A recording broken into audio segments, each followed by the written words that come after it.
Et selon l'Observatoire national de la délinquance et des réponses pénales, le nombre de cambriolages et de vols continue d'augmenter en France en 2013 comme en 2012.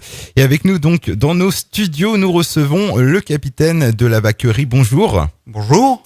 Alors, j'ai cité en introduction quelques chiffres sur le plan national, mais qu'en est-il sur le plan régional ? Est-ce que ça augmente également, les cambriolages ? Oui, on constate effectivement une hausse de cette délinquance. En revanche, il est bon de rappeler que nous sommes dans une zone que l'on peut qualifier de privilégiée. Je parle en l'occurrence de l'arrondissement de Cherbourg, puisque de par les frontières naturelles, nous ne constatons pas cette hausse de délinquance, bien que nous ayons malgré tout constaté une augmentation des faits. Compte tenu de cette hausse de délinquance, nous avons décliné au plan local le plan national anti-cambriolage et avec ce plan tout un arsenal, notamment en termes de prévention. Donc ça passe par différents outils, par une présence renforcée sur le terrain que nous mettons en œuvre au quotidien. Alors justement, pour les habitants, quels sont les bons réflexes donc à avoir ? Est-ce qu'il y a des méthodes, des protections particulières à adopter ? Oui, je pense qu'il faut distinguer tout d'abord les outils, l'arsenal à mettre en place dans les résidences principales, dans les résidences secondaires, que sont notamment les alarmes. On sait qu'une alarme bien audible est dissuasive, elle fait fuir les cambrioleurs. S'agissant toujours des résidences principales, résidences secondaires, ne pas conserver chez soi de bijoux, d'objets de valeur, de sommes d'argent qui sont forcément, je vais dire, très prisés par les délinquants. Et se méfier également des pseudo-représentants qui font du porte-à-porte.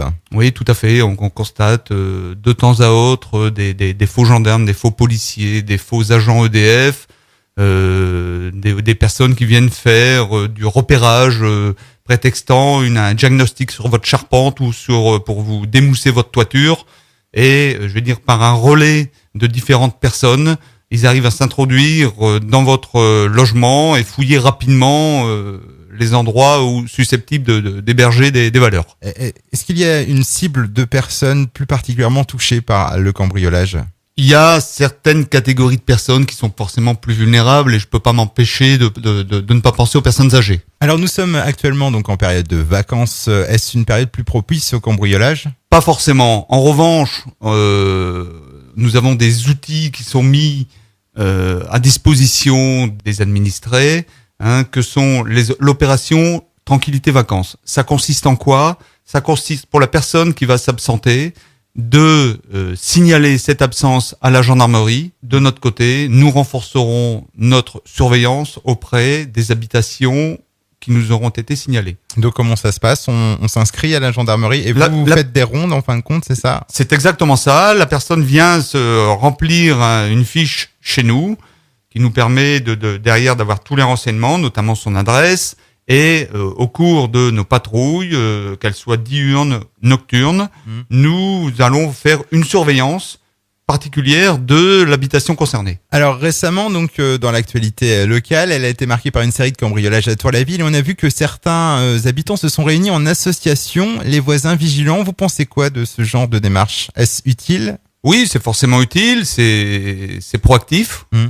En revanche, autant vous citez ce cas qui a été mis en place sur la zone de compétence de la police nationale, sur la zone de gendarmerie, nous n'avons pas encore de demande qui a été faite. Alors, lorsqu'on est victime d'un cambriolage, que doit-on faire ? Surtout, ne toucher à rien et vous appeler ? Oui, effectivement, tout de suite, ce qu'on appelle faire un gel des lieux, ne toucher à rien, parce que ça nous permet, dès que nous arrivons, de pouvoir immédiatement constater, faire des prélèvements, faire ce que l'on appelle des opérations de police technique et scientifique. Et bien sûr, le numéro pour contacter la gendarmerie, le 17. Tout à fait, bien évidemment, joignable en permanence, 24 heures sur 24. Je voulais rajouter, on a parlé de l'opération Tranquillité Vacances. Nous avons également mis en place l'opération Tranquillité Senior, destinée, comme le nom l'indique, et comme nous l'avons évoqué tout à l'heure, à destination des personnes âgées, qui est à l'identique. Et ça fonctionne pareil.